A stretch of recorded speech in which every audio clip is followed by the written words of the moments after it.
दोस्तों, एक बार फिर से नए वीडियो में आप सभी का स्वागत है। तो आज हम लोग सीखेंगे बहुलक कैसे निकाला जाता है, बहुलक कैसे निकालते हैं। साथियों, बहुलक को इंग्लिश में मोड कहते हैं। तो सवाल यहाँ पर लिखा हुआ है, चलिए ऊपर सवाल पढ़ लेते हैं। यहाँ पर लिखा हुआ है, निम्न आंकड़ों में छात्रों द्वारा प्राप्त अंकों का बहुलक ज्ञात कीजिए। तो यहाँ पर हमें छात्रों द्वारा जो प्राप्त अंक हैं यहाँ पर दिए गए हैं। 0 से 10, 10 से 20, 20 से 30, 30 से 40 और 40 से 50। और उसके बाद छात्रों की संख्या 4, 28, 42, 20 और 6। यहाँ पर 4 ऐसे छात्र हैं जिनके अंक 0 से 10 के बीच में हैं। 28 ऐसे छात्र हैं जिनके अंक 10 से 20 के बीच में हैं। और 42 ऐसे छात्र हैं जिनके अंक 20 से 30 के बीच में हैं। 20 ऐसे छात्र हैं जिनके अंक 30 से 40 के बीच में हैं।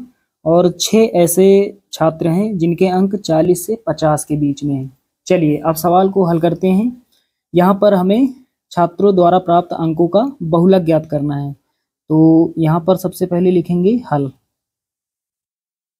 चलिए उसके बाद यहाँ पर छात्रों की संख्या जो दी गई है, तो यहाँ पर छात्रों की संख्या अर्थात उनकी बारंबारता, तो इसको एफ से लिख लेते हैं।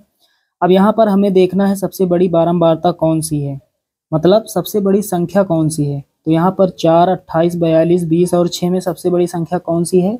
42। तो ये जो सबसे बड़ी संख्या है इसको हम कहते हैं F1। ये हो जाएगा F1 का मान। दोस्तों, F1 क्या है?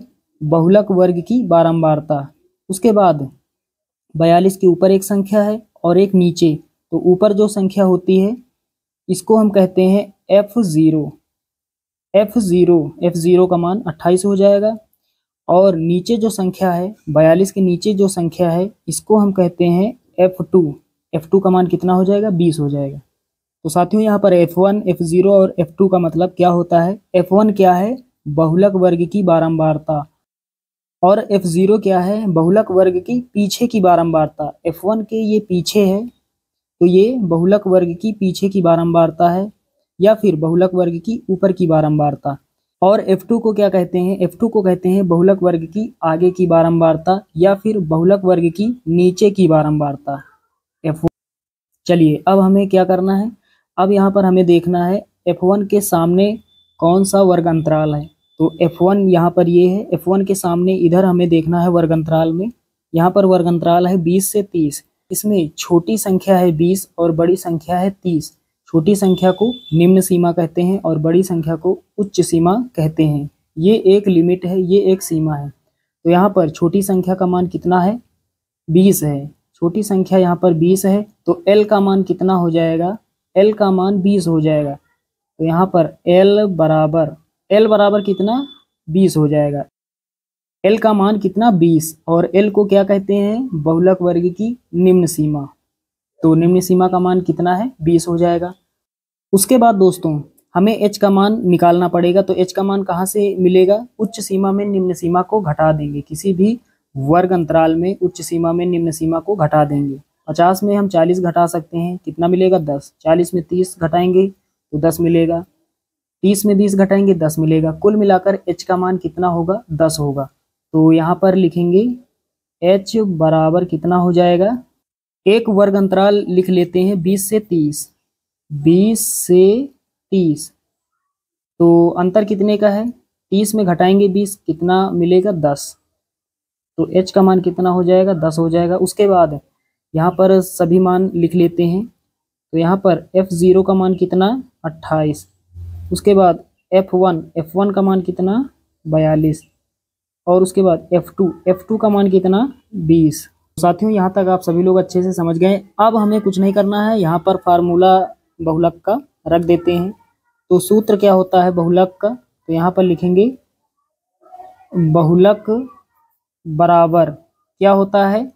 L plus F1 minus F0, और बटे में क्या होता है? 2F1 minus F0 minus F2 और गुणा में H होता है। चलिए यहाँ पर सभी मान रख देते हैं। L का मान, तो L का मान यहाँ पर कितना हो जाएगा? L का मान यहाँ पर लिख देते हैं। L बराबर निम्न सीमा का मान कितना? 20। तो यहाँ पर रख देंगे कितना? 20 प्लस F1 का मान कितना है 42 माइनस F0 का मान कितना 28 है, बटे का निशान लगाएंगे। यहाँ पर बटे में 2F1 है, F1 का 2 से गुणा होगा, F1 का मान 42 है, 42 का 2 से गुणा होगा कितना हो जाएगा 42 दूना 84 माइनस F0 का मान 28 माइनस F2 का मान कितना है 20 है, और गुणा में H का मान कितना है 10। चलिए आगे हल कर लेते हैं। सबसे पहले 20 लिखेंगे प्लस 42 में 28 घटाएंगे कितना बचेगा, तो 2 में 8 नहीं जाएगा, इससे लेंगे 12 में 8 जाएगा 4 बचेगा, और यहाँ कितना 3 में तो जाएगा 1 14 बचेगा। यहाँ पर 84 में घटा देंगे 28 कितना मिलेगा, तो 4 में 8 नहीं जाएगा, इससे 1 लेंगे 14 में 8 जाएगा 6 बचेगा, और यहाँ 7 में 2 जाएगा कितना 5, तो 56 बचेगा, और ये माइनस का 20 और गुणा में 10। चलिए आगे हल करते हैं, बराबर लगाएंगे 20 प्लस ऊपर 14 हो जाएगा, नीचे 56 में 20 घटाएंगे कितना मिलेगा 36 और गुणा में 10। अब क्या करते हैं 2 से काट देते हैं, तो यहाँ पर 2 सत्ते 14 हो जाएगा, और यहाँ पर 36 है नीचे, तो 2 1 के 2 1 बचेगा कितना हो जाएगा 16 2 8 16, 2 से और काट लेते हैं, ऊपर 10 है 2 पंचे 10, और यहाँ पर 2 9 18, तो कितना बचा 20 प्लस यहाँ 7 और गुणा 5 7 गुणा 5 और नीचे कितना 9, तो आगे यहाँ पर क्या होगा पहले 20 लिखेंगे प्लस 7 का पहाड़ा 5 बार 7 25 35 हो जाएगा, और बटे में कितना 9 से भाग 35 को देना है। चलिए भाग देकर देखते हैं कितना होगा, 9 त्रिक 27, तो यहाँ पर 35 में 27 घटाएंगे कितना मिलेगा, तो यहाँ पर 8 मिलेगा। उसके बाद यहाँ दशमलव लगाएंगे, यहाँ पर 0 बढ़ाएंगे कितना हो गया 80, तो यहाँ पर 80 हो गया 9 8 72, तो कितना हो जाएगा घटाएंगे 80 में 72, तो 10 में 2 जाएगा 8 मिलेगा 8 बचेगा, और दशमलव लगा है 0 यहाँ बढ़ाएंगे फिर 9 8 72, तो इस तरह से ये आता ही चला जाएगा। तो साथियों जब 9 से भाग देंगे 35 को कितना आएगा 3.88 या फिर 3.89, तो यहाँ पर हमारा आंसर कितना हो जाएगा, यहाँ पर 20 पहले लिखेंगे प्लस यहाँ पर 9 से 35 को हमने भाग दिया कितना प्राप्त हुआ 3.88। अब पूरा का पूरा जोड़ लेंगे, 20 में जोड़ेंगे 3 23 हो जाएगा 23.88 या फिर 23.89, ये हमारा फाइनल आंसर हो जाएगा। तो साथियों उम्मीद करता हूँ कि ये आपको अच्छे से समझ में आ गया होगा। चलिए दोस्तों मिलते हैं अगले वीडियो में, तब तक के लिए जय हिंद।